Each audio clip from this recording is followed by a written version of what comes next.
All right. So today we will discuss optimization on mobile technologies and mobile networks. And the title was hardware, but from the first article, it's not all about hardware, it's about different things. So when we talk about optimization, what can we optimize? Like when you read the topic itself, what do you think can be optimized when discussing mobile technologies?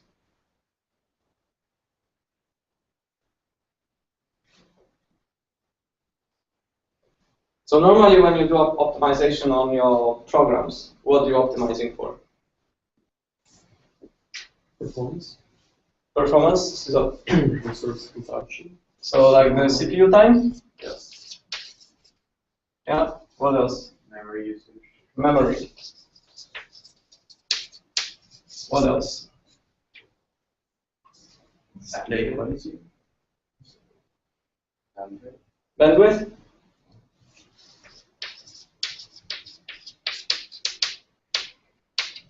What else? What did you say?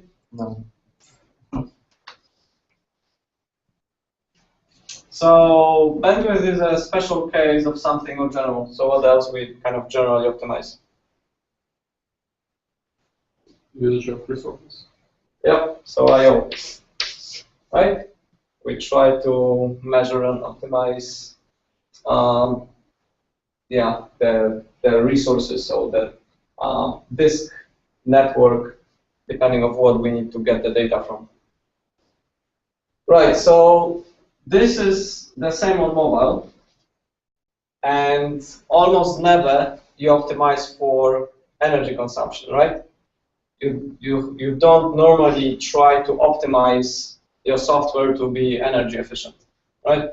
Sometimes you do. So if you're programming for some data centers, then there is an incentive for being energy efficient, and there are some projects where the energy consumption are important, but generally you don't. So we have the concept of computational cycles per watt, right? So how much computing we're doing per energy usage. I know they looked at that for the supercomputers because if they don't run at maximum capacity, almost always it costs more to have them on than actually get them. Exactly, yes. So this is very important for supercomputers and for data centers and for kind of a big computing clusters, because then the energy consumptions are enormous, and even 1% or 0.5% savings ends up being quite a substantial amount. If you're doing kind of a user type software and you're writing a game or something which personal users are using, you almost never kind of think about this one. You think about all the other things first. So this is kind of turned around in mobile, right? When you think about it, you almost never optimize for any of these. You almost always try to think about the battery and the energy. So let's say battery.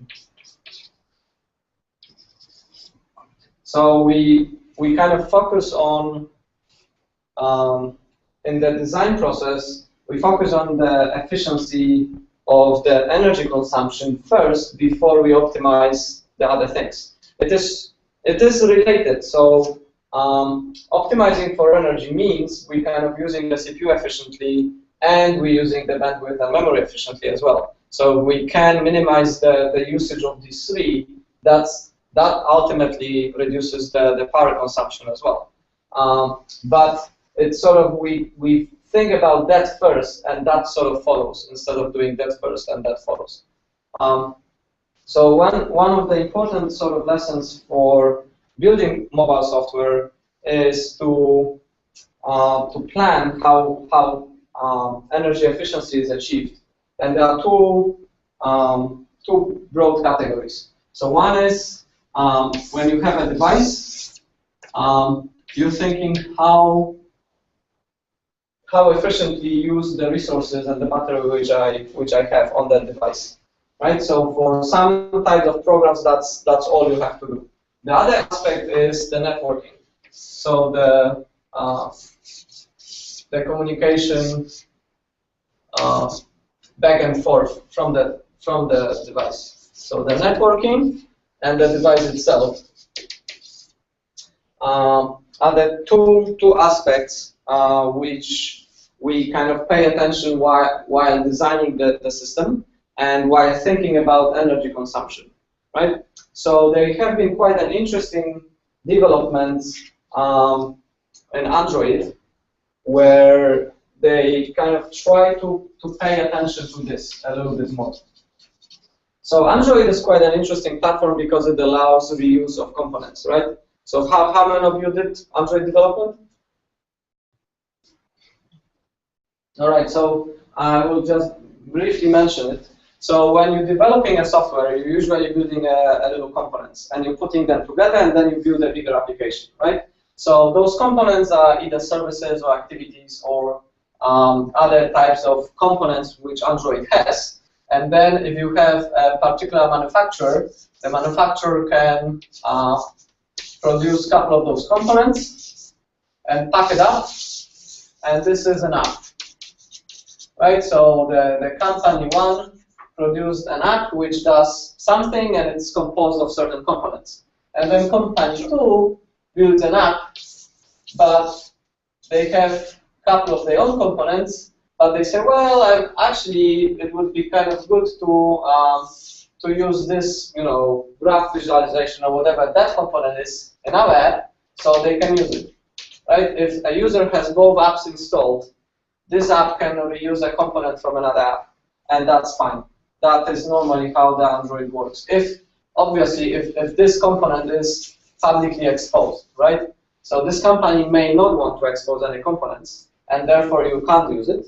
But if the company exposes it publicly, you can. So an example is Google itself wrote a number of components like a web browser. So when you want to watch a web page in your app, you don't write parsing of HTML yourself. You just say, I want to use a system component, which is the web view, the web browser kind of rendering engine.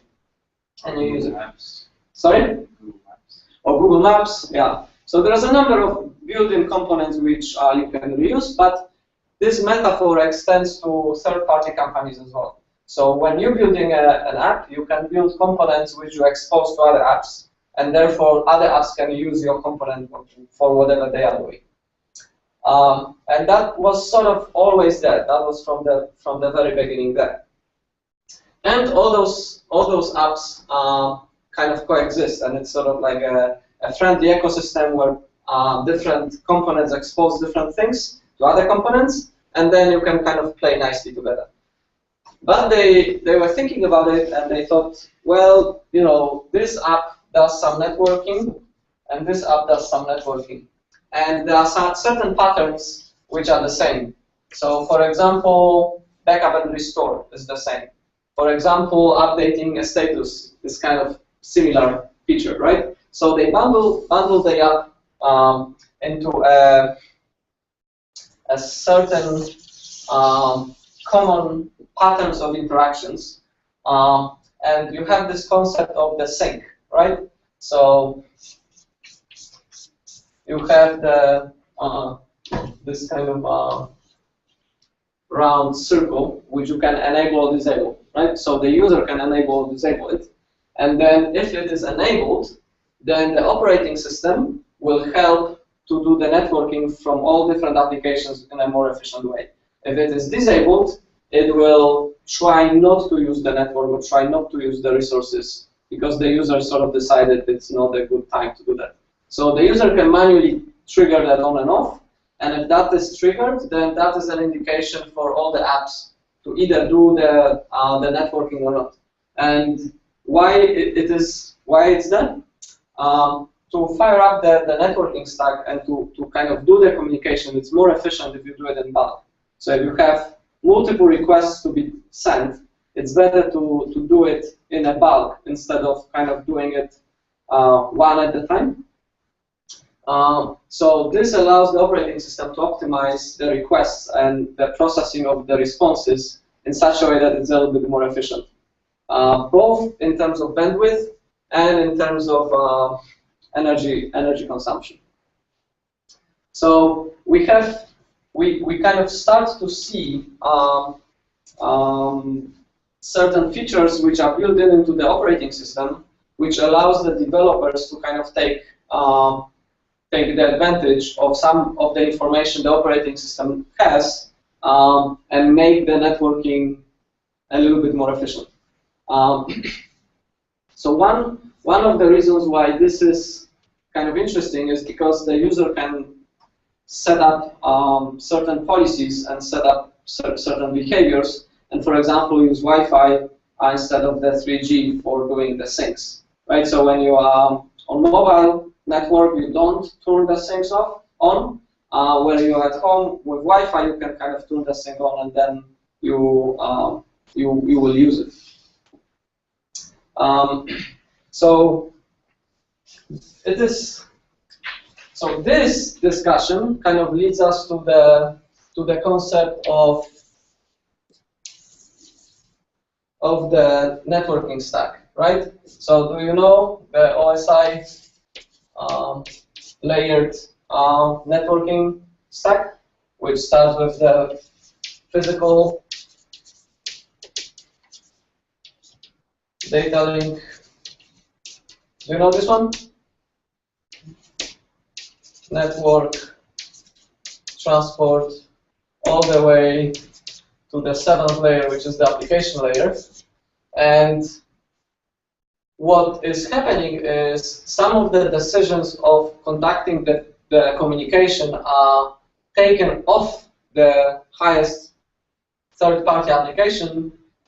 They are kind of pushed down into the operating system, and they can be done more efficiently in the lower layers of the networking stack. So the first paper which we will discuss today sort of talks a little bit about the design of this stack and the design of how the networking is built for the internet and how it is mismatched with the current mobile technologies and why it is a little bit inefficient, and what we need to think about and what needs to happen to make this a little bit more efficient. So in context of the Android and operating system, what happened was the decision of when to do the communication was taken out of the app and put into the operating system. So then they can do some form of bulk communication, right? So instead of you deciding on the highest level of when you will be connecting or disconnecting,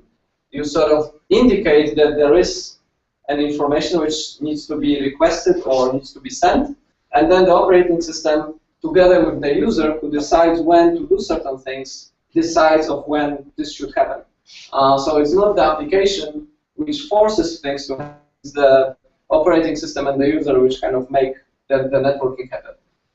So in the paper, we will kind of think a little bit about what needs to change in the normal internet protocol stack to make it more energy efficient. So that's the first article. So Nabil will kind of guide us through.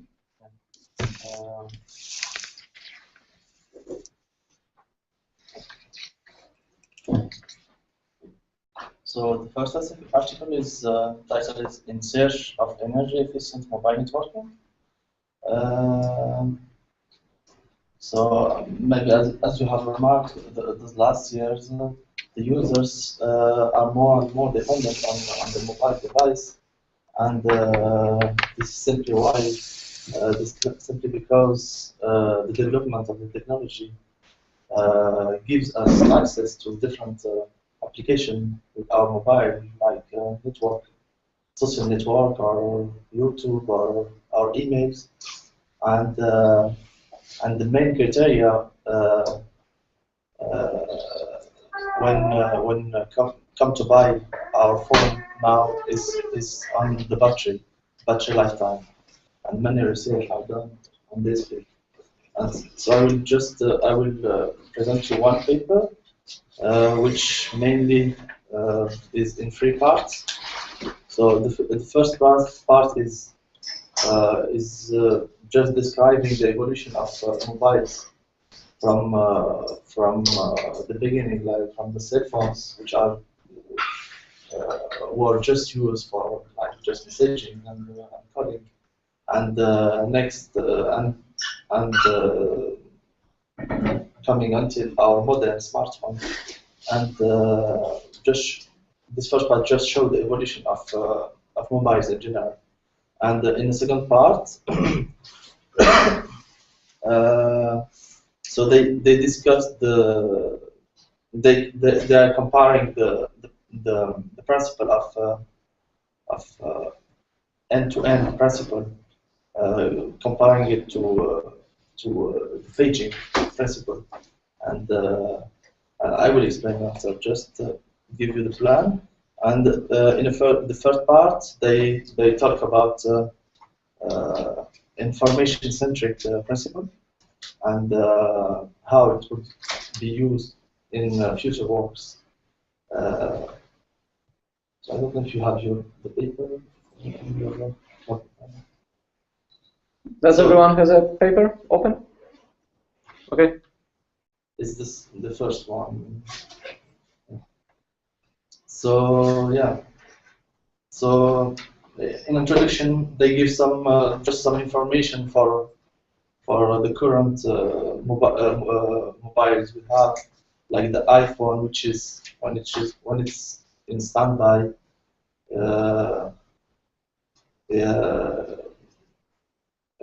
It has like hundreds of hours of battery, and comparing that when it's attached to Wi-Fi, linked to Wi-Fi, or when you are calling with it dropped to like 5 hours or 3 hours. So we can remark the factor which is huge between the mobile when it's idle and when it's active. Then they just give an example of, for example, when you are using a video streaming from internet, and just they show the different. But just to show from where the power is consumed. So, for example, when you are launching a video from YouTube,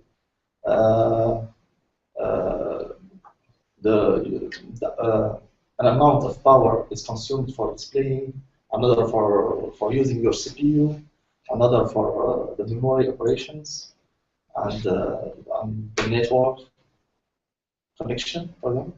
And just to show that to reduce our battery consumption, we have to work on different levels. Marius described. And then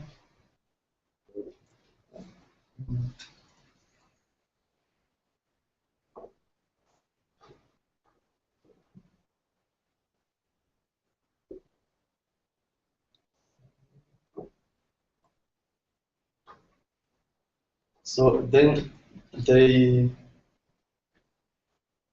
show a graph of the evolution from late of 90s to now, to 2008 exactly, and the evolution of the weight of your mobile and the battery capacity, and you can remark that from 96 to early of 2000, you have a huge drop of your phone weight. I don't know if you have your graph. Yeah. So in black you have the black points are represent the weight of your phone, and your blue histograms are your battery capacity, and you can see the drop of the curve from 96 to 2001. which is 50% of the initial weight of your phone. But you can remark that the battery capacity is almost stagnating during those years. And yeah. Now, one interesting part of that graph is that manufacturers were optimizing for weight. So in 2001 we reached like the lightest phone, and then nobody cared that much because the weight keep climbing up, and we have almost 3 times heavier phones now, and we're happier. You can really see where the smartphones start coming in. Yeah, exactly. So that is exactly the point where things sort of started taking off with phones which have more computing capacities, and they are more like computers than just the feature phones. Yeah, so it is kind of an interesting dip. So we've been optimizing, and then it's like, okay, that's it, and we actually, don't need that. Yeah. So then. Yeah, so they also talk about that even though the manufacturers were optimizing both for battery and for the size of the device and weight, it needed quite a big breakthroughs in material sciences to make the battery technology. Because from the move up, because they move from first kind of batteries, maybe IMH batteries, to the lithium-based battery, and this one we have our gain in battery. In battery capacity and battery capacity. That's right. And then it was quite stagnating. So.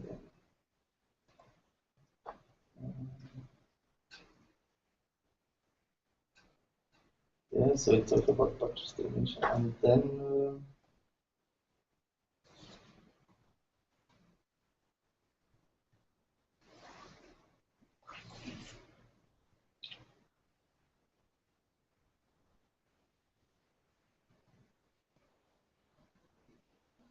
so maybe I will because it's not interesting. But then they're comparing the principle of end-to-end used with the network internet connection with the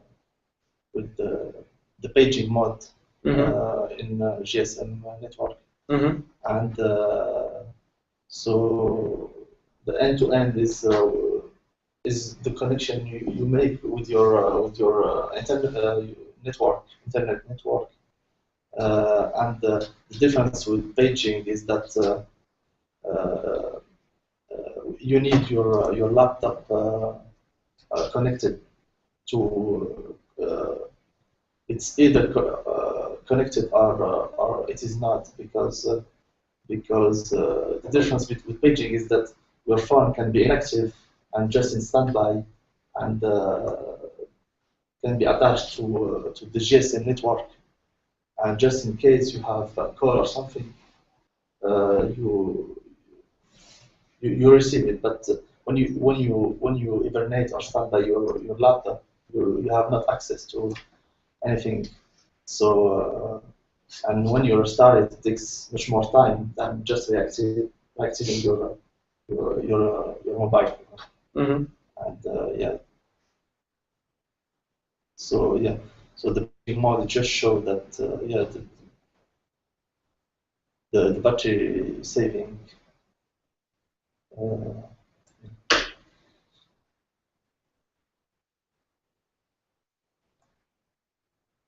Then I can talk maybe about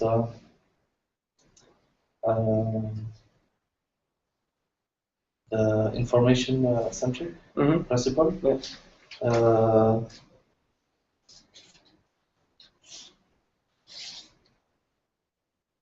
So they just describe the information centric principle. So it's page 8. So the principle is that when you have your device and you are in a certain area, and the area is equipped with many networks, like your Wi-Fi or the WiMAX or the GSM network, and the aim is when you want to reach a content in internet, a file or a video streaming or anything, you can make first connection with any of those networks which are available, and once the connection is made to your content in internet, you can switch by optimization you can switch to other networks. For example, you can move from your Wi-Fi to your WiMAX to your GSM network. And yes, and this is the principle. And yeah, but they are just describing the principle, and just they don't say so much thing about battery saving, or just opening some future research on this. Yeah.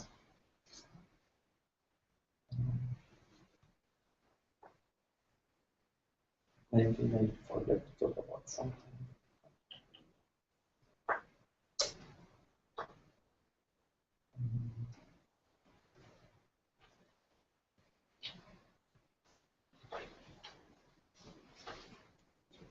The first pages are not so interesting because they're just making an historic, like, on just the evolution of your cell phone. So they didn't go to the point directly because the title is about efficiency. So they spend like 4 pages just talking about the evolution of your cell phones and yeah, some description of your battery, of different kind of battery use. So The title is in search. yeah. So a bit of history. The paging model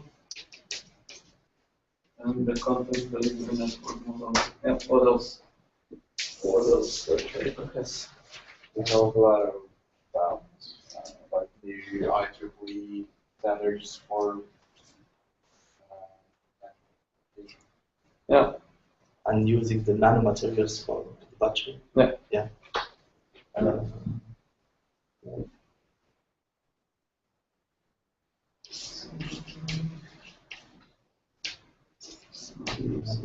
for battery.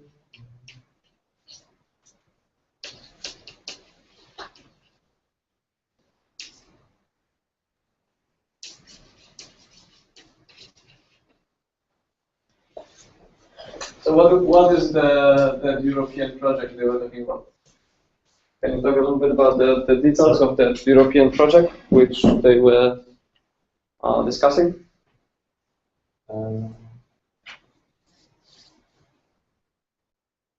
The future work? Or Yeah, they were discussing one of the initiatives which are funded by Europe to design kind of a new way for communicating.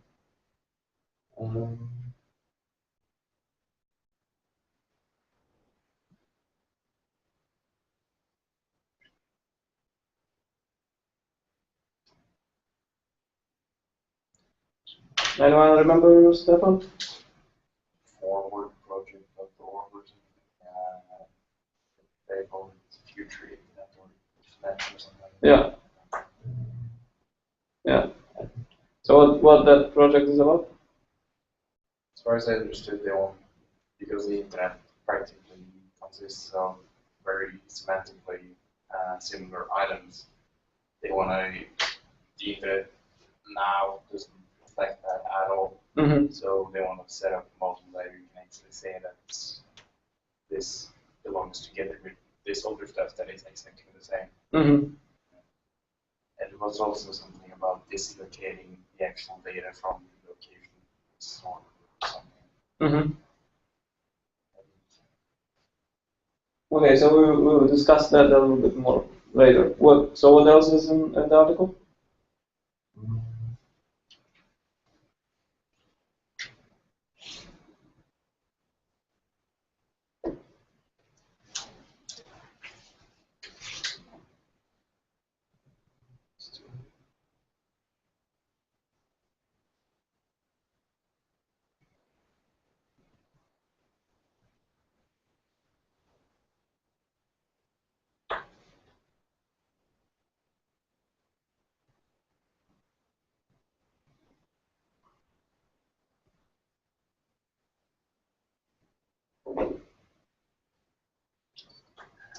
So what do they talk? So that one part of that future work was the idea of the content and making sort of a semantic object being addressable. But what do they talk about routing and inefficiencies of the current connectivity model?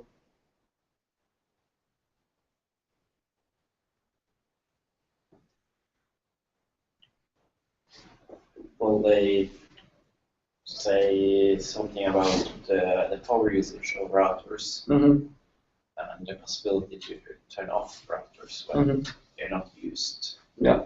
But then again, there's the problem with the mapping of the routers. How much power will it actually save if all the other routers have to be broken? That's right. Yeah. I think they also talk about the fact that the way it works now, you have to retain the connection within that for a long time, so you can't actually idle on the phone. You have to actively keep the connection open, or you'll have to read the old authentication, etc. Especially if you're doing VPN or security stuff. Yes.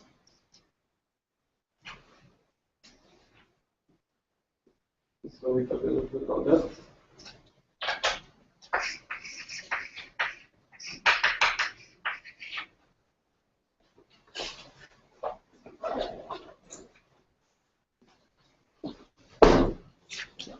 Anything else?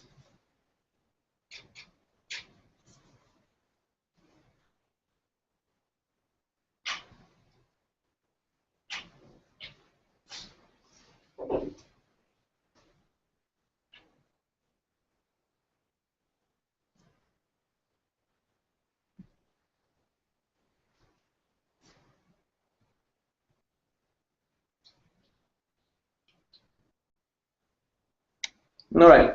So that's all? Yeah.